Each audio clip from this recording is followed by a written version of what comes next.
It's understandable. కానీ ఇలా మాటల్లోనే 3 ఏళ్ళు అయిపోయింది కదా. దేనికైనా టైం రావాలి. టైం వచ్చినప్పుడు నేనే కలుస్తాగా.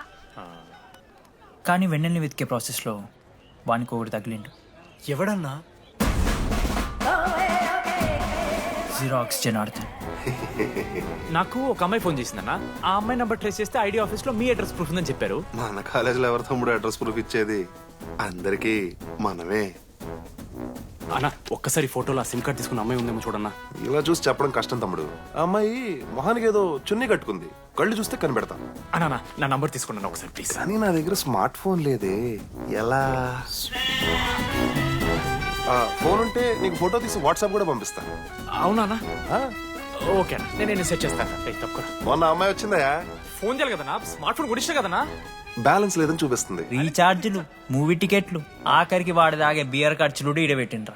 బార్బేరియస్ అన్న, కొంచెం ఆర్థిక సాయం కావాలి. అప్పించమని ఏమన్నారు చూడు.